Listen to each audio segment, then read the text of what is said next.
L'angoisse que j'avais, c'est de m'ennuyer. Et j'ai bien vu que la vie qui m'était promise, elle était trop petite, que le cadre était trop fermé.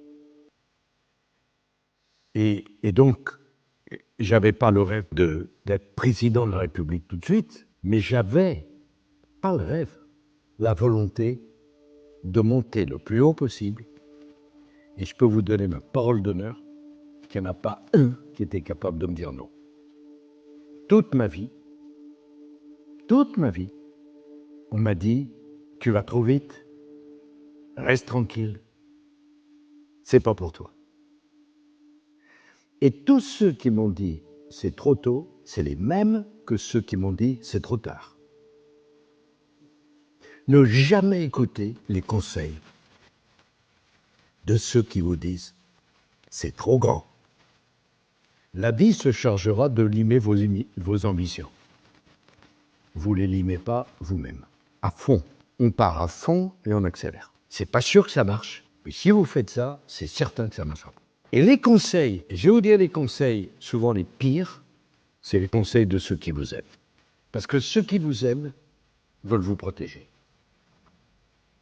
Et pour vous protéger, ils appuient toujours sur la pédale du frein. Moi, j'adorais ma mère, qui n'est plus là, qui était vraiment merveilleuse, qui travaillait beaucoup, qui était seule. Elle pensait toujours que ça allait trop vite. Quand je suis devenu maire, elle m'a dit, voilà, t'es tranquille. Puis je suis devenu député. Ah, t'es content, là. Puis je suis devenu ministre. Je l'ai invité. C'est la première fois que j'ai invité à déjeuner. Ah, Nicolas, là. Tranquille. Et quand je suis arrivé à l'Élysée, il m'a dit, enfin, là. J'ai dit, maman, il y a l'Europe. Il y a le monde. Et c'est les gens qui vous aiment, qui, avec tout leur cœur, souvent, vous donnent pas un bon conseil. Vous avez la force en vous. Et si vous ne l'avez pas, personne ne l'aura pour vous. Si vous n'avez pas d'ambition pour vous, c'est pas le voisin qui l'aura pour vous. Voilà ce que je pense. Non, c'est ma vie. Après, on pourrait être tout à fait heureux de monter au sommet de l'Himalaya par la face nord en hiver. Mais il faut avoir des rêves. Il faut avoir des rêves quand on est jeune et quand on est adulte, il faut transformer ses rêves en réalité. Et la dernière chose que je veux vous dire, c'est que il faut aimer passionnément l'échec. Parce que si vous n'aimez pas l'échec, vous ne connaîtrez jamais le succès. Les grands échecs préparent les grands succès. Sans échec, c'est qu'il n'y a pas d'ambition, il n'y a pas de prise de risque, il n'y a pas de décision. J'ai beaucoup échoué dans ma vie. Je me souviens de tous mes échecs. Mes succès, je les ai complètement oubliés. Mais c'est les échecs qui ont construit les succès. Et ça vaut pour un président de la République comme pour toute autre personne. Il ne faut pas craindre l'échec.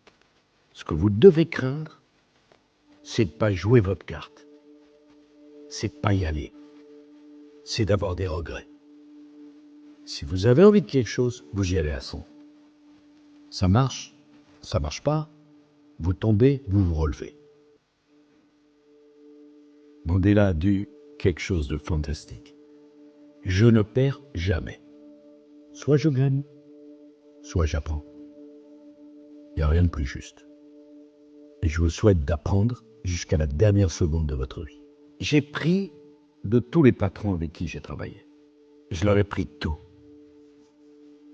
Je suis une éponge. Je les regardais faire. En me disant, un jour, je serai à ta place, toi. Mais je n'avais pas un modèle avec une photo dans ma chambre. Je travaillais avec Chirac, je travaillais avec Juppé, je travaillais avec Séguin, je travaillais avec Giscard, je travaillais avec Mitterrand, je travaillais avec Balladur. De tous, j'ai pris. Et de tous, je me suis dit, je vais être mieux que toi. C'est pas de l'arrogance, mais il faut de la confiance. Faut pas regarder comme le cobra charmé par un charmeur de serpent. Faut apprendre. Et ça m'a beaucoup aidé. De tous, j'ai appris, y compris de ce que j'aime pas chez eux. J'ai appris de Chirac l'énergie. J'ai appris de Balladur les dossiers.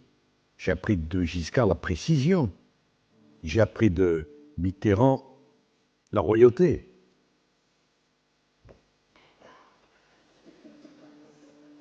Mais je n'avais pas de modèle. Mais j'avais une soif d'apprendre inextinguible.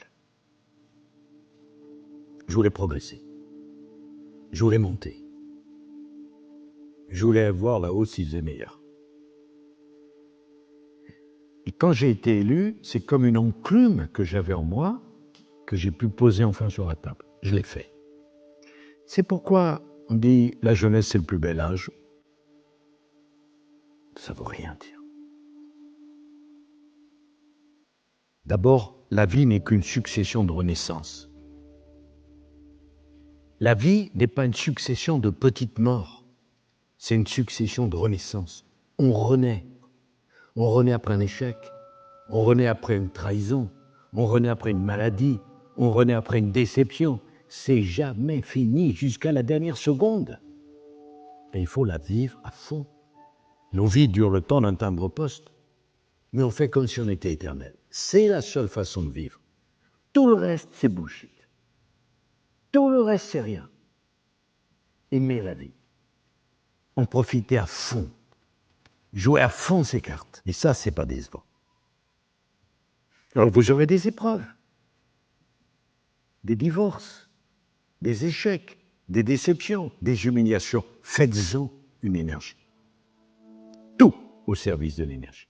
Et on renaît. Vous savez, c'est la fin du livre merveilleux Crimes et châtiments de Dostoïevski. Le héros Raskolnikov dit « Ainsi commença la lente mais certaine renaissance de Raskolnikov. » On renaît jusqu'au bout. Et j'ai compris, vraiment très très jeune, que quand je parlais dans ma classe, on m'écoutait. D'un truc, une impression. Moi j'étais un élève très moyen, hein. Si vous saviez comme je me suis ennuyé à l'école. Je me suis réveillé qu'après, moi. Et ce qu'il faut, c'est que chacun de vous a une inclinaison, un talent, quelque chose qu'il sait mieux faire que les autres. Il faut le développer à mort. Moi, vous pouvez me mettre à l'entraînement 8 heures par jour pour faire champion olympique d'athlétisme. Laissez tomber.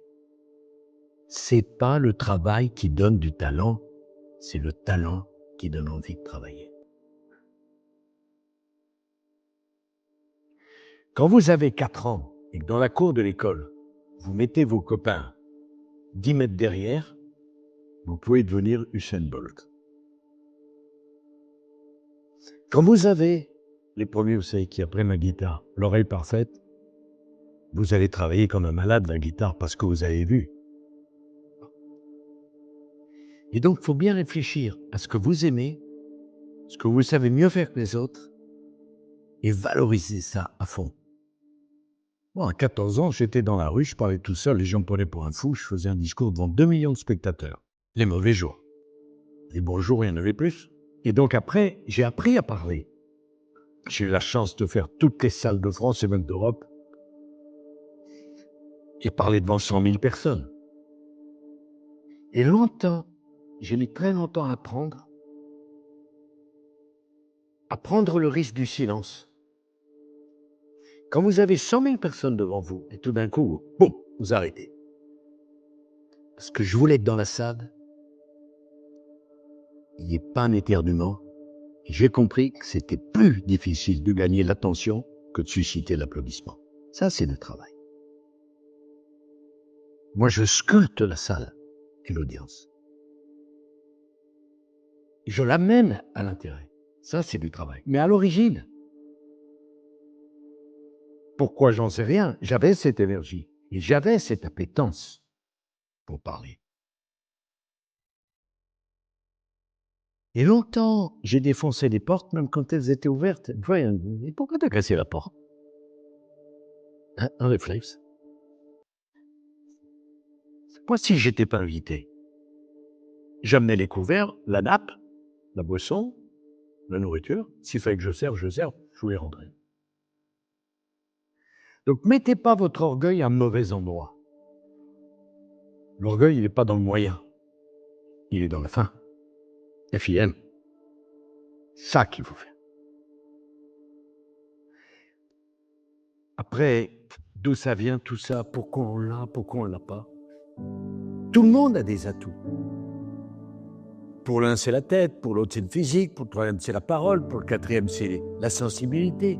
Tout le monde a un atout. Allez chercher et développez-le. Vous êtes votre propre diamant. Allez chercher ça et façonnez. Voilà ce que je pense.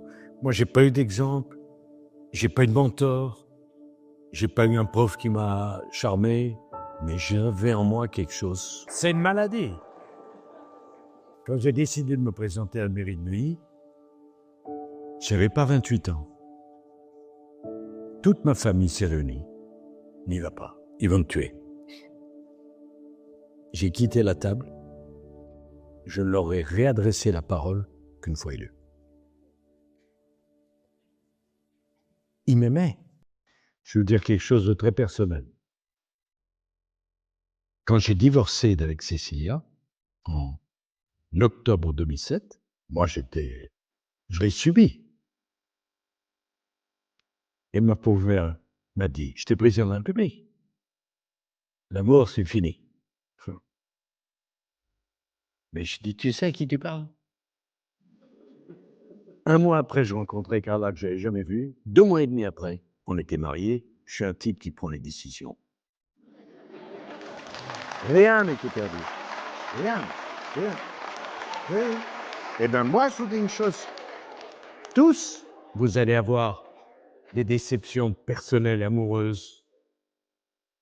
Alors, si vous n'en avez pas, moi, je ne veux pas être votre copain. Hein. Mais vous apprenez de ça. Vous vous relevez de ça.